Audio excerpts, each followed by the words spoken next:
Her Excellency Saskia Lang, Ambassador of the Kingdom of Netherlands to the Republic of the Philippines, Mr. Christopher Eugenio, Attorney Jamie Reyes, Attorney Eunice Monsod, Ms. Leigh Capule, our distinguished panelists, and my fellow keynote speakers, good morning. To speak of the journey with the voice of a transgender person is more than just telling the story of transition, as such a process is a mere aspect of the traversal itself. In Filipino literature, metrical romances, novels, or any narrative that, for that matter, would announce their titles with Pinagdaanang Buhay, a life passed through.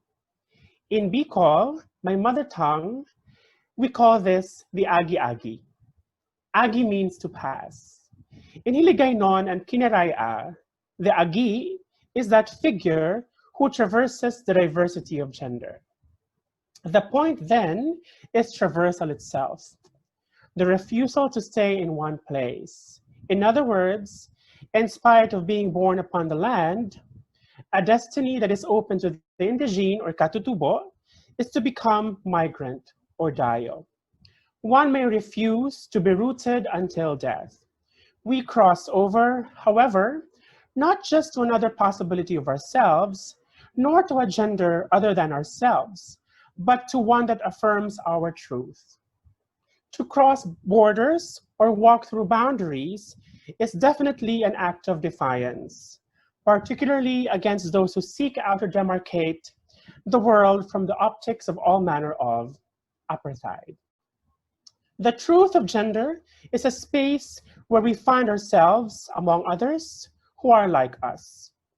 This affirmation is not final, as we may find ourselves traveling anew another time, but the point is, there is power and agency in moving across and moving beyond.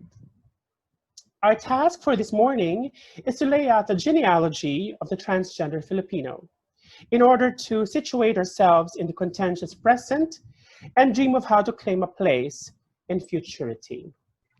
Where did we begin?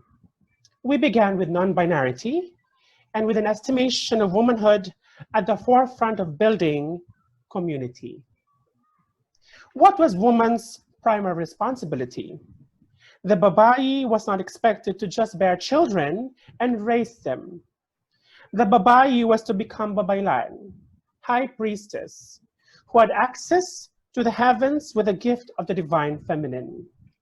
On earth, she was avatar of the goddess.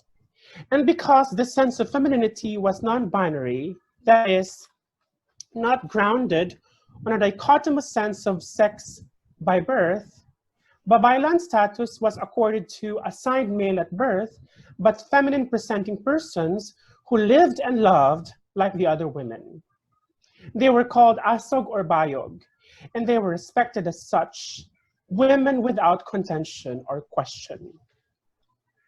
The concept of work, of something done and accomplished, as far as the bayog was concerned, was absolutely about labor itself, and labor that's beyond herself in the end, to toil and to suffer for the common good. Notwithstanding the potency of what her hands and heart can do between heaven and earth, the asog dwelled in the world itself, looking for meaning, seeking life itself and its intensities, engaging life on the level of life, in spite of the facticity of death. She was nonetheless individuated and ultimately worlded. Work and labor were ultimately summed up as hanap buhay. One was occupied with living itself, and kabuhayan.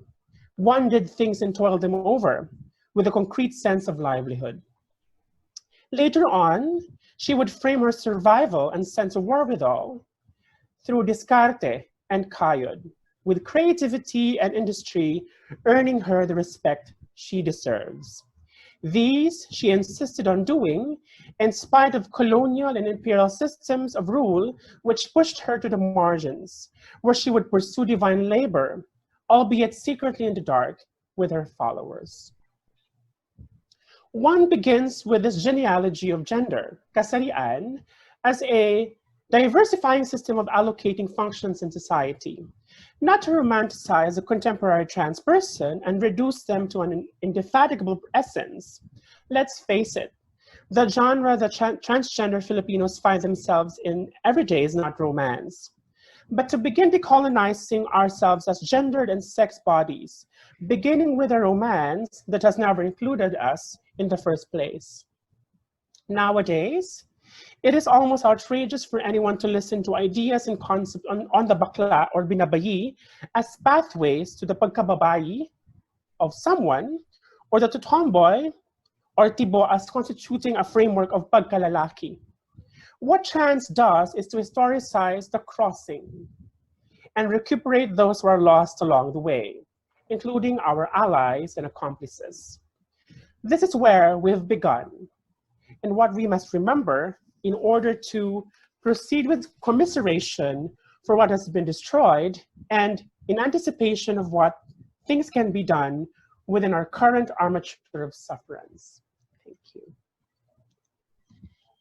Maraming salamat, Jaya. Maupay na adlaw sa imutanan and mabuhay. I am Brenda, and I chose this name when I was 9 years old. But to this day, I am unable to formally and legally adopt this name because no law in the Philippines recognizes this choice of name. I am a woman, a transgender woman, a trans Pinay, but I am unable to legally obtain recognition for this identity because no law in the Philippines recognizes self-determination. Am I in transit? Am I authentic? Am I evolving? If I fall in love and I wish to marry a man, I don't think I will be able to marry him because no law in the Philippines recognizes equality. Well, if I apply for jobs, it will once more be a painful journey, but maybe not as painful as it was years ago. But if I experience prejudice and discrimination, will I be able to fight for justice since no law in the Philippines recognizes the plight of exclusion and discrimination faced by LGBTQI+ people? Since this forum is about transition and evolution, maybe I can talk about the Trans Pinay experience. And through this, look at the present, connect to the past, and look into the future. So indeed, I will talk about transitions from my own experience and as a witness, a scribe of the Trans Pinay experience. As a child, I always knew I was a girl, and the curse of biological determinism is like the unwanted birthmark that most trans persons would want to live without. The cis and the heteronormative paradigm is not only debilitating for trans people, but if only everyone else would think about it carefully, it is debilitating and unnecessary for us all. Do we truly want to be defined by our sex assignments and hormone levels all throughout our lives? Don't some of us also battle physical conditions beyond our control that, if reduced to mere impressions, would fall under the trappings of the cis endo-het paradigm? It is particularly impractical to keep asking for our birth certificates each time we apply for jobs or other official documents, as if we need to prove we were actually born and we were not manifestations of sorcery. But trans people will battle this curse all throughout their lives, unless together we put an end to it. I bet there are queer, non-binary, and trans students who during job fairs would want to approach your recruiters but would feel awkward if their androgyny would create some bad impressions. So what are the ruminations of the young job-seeking trans Filipino, Filipina X, Y, and Z? Is it my hair? Is it a problem? How about my one-line eyebrows? These fake boobies, would they make me look unprofessional? To those who don't ruminate about these things, do they ever wonder why they hardly get the call back they always thought they deserved? Some of the smartest queer kids are invited for job interviews, but don't land the job the moment their queer selves get interviewed. And if they do land these jobs, they sometimes get asked intrusive questions and demands. We get asked, what is our current genitals, as if they change from time to time. which toilets we use, and do we have boyfriends, as if they will do our jobs for us.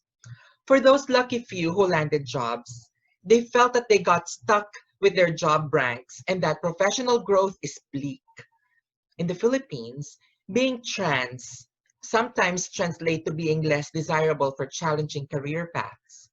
We get typified as entertainers or conteceras or japaneras, parloristas, harvateras.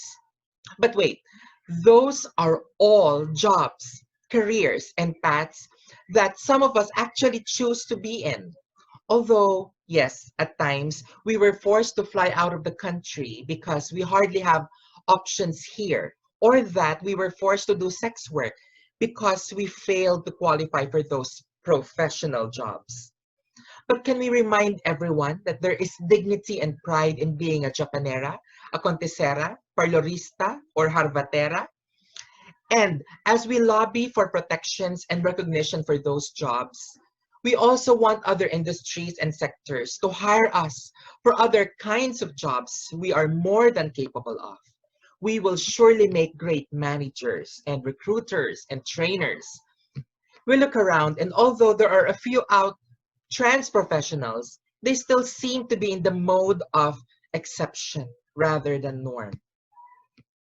Trans collectivism and activism helps in amplifying the voices of the oppressed and excluded.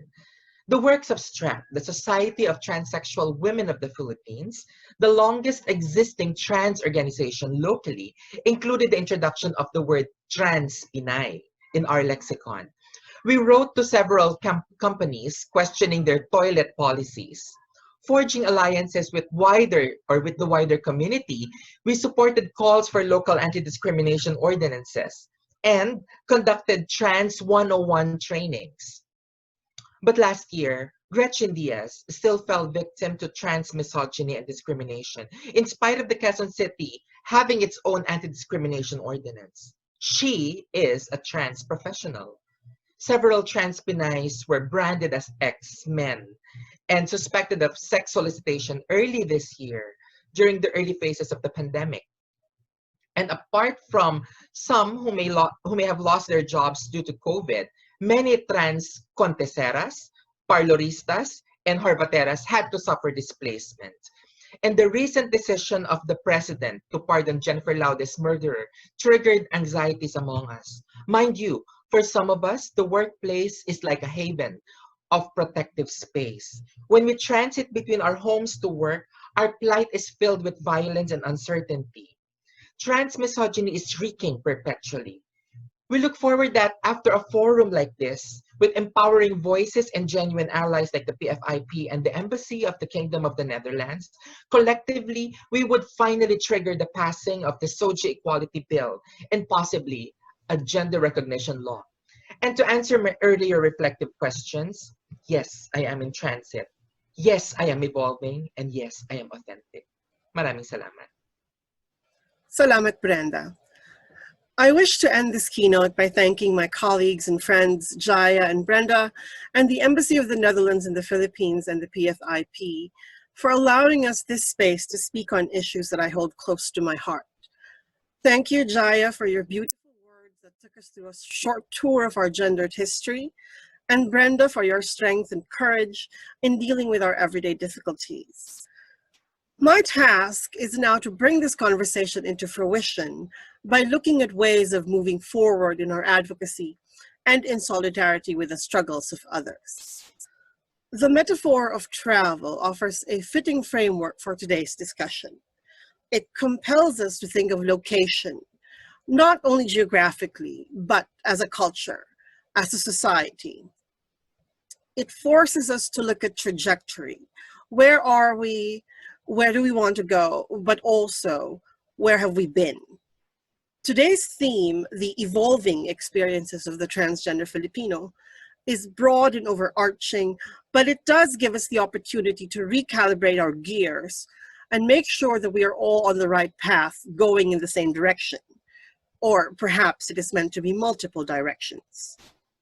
I particularly appreciate the idea of an evolving experience, which suggests that there isn't just one defining transgender experience. It is ever shifting, ever changing. It is plural. There are those in our community who call for us to be part of the mainstream, to assimilate.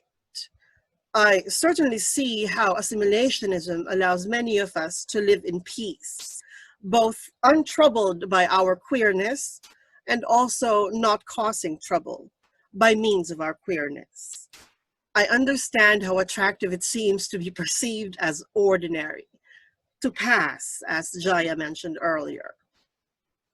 My instinct, however, is to resist these assimilationisms, to insist on carving a space for ourselves in society, to lay the burden of conformity not on our queer selves or our fellow trans comrades, but on the agents of cis heteropatriarchy. We must assimilate. Why must we assimilate into a system that is built on the continued marginalization of those who are already on the margins, when so many of those disprivileged resemble us and mirror our own experiences? To determine our advocacy, the direction of our advocacy, I believe we must take into account those voices who are often unheard or ignored. The only way to move forward really is to look at our struggles from an intersecting vantage point. We need to amplify the voices of the poor, the underprivileged, those who do not have access to formal education. We need to build structures that empower young people and arm them with a fortitude that will enable them to advocate for themselves. We need to make sure that our facilities are accessible to persons with disabilities. We need to create safe spaces for those who struggle with mental health issues and those of us who are recovering from trauma. There are difficult conversations that we need to have in our advocacy circles as well. How do we recalibrate our values so that they're consistent with what we're fighting for? Trans representation is important in popular culture, social media, government, advocacy work, and the workplace. This is true. But in these divisive times, it is no longer a matter of how visible we are in the public sphere, but the kind of visibility that we have. We cannot be supportive of authoritarian regimes that trample on the rights of those who are already disprivileged, nor can we support the predatory practices of global capitalism that plunders and destroys the planet for profit, often at the cost of indigenous people. We must constantly be on guard against any of these, all of these, and we must find ways of holding each other to account. That said, I am inevitably an optimist. Not a big one, mind you, but I have seen young people, especially young trans and non-binary people, step up and take the mantle of advocacy. I have seen middle-aged and elder folks educate themselves on trans issues so that they can better support their children or grandchildren. I have seen how the PFIP has tirelessly tried to advocate for trans-minoids and non-binary members of the workforce. Still, there is much work to be done, and I look forward to working with all of you to ensure a future that is inclusive and safe for all people, but especially for trans folks. Thank you so much once again, and please stay safe.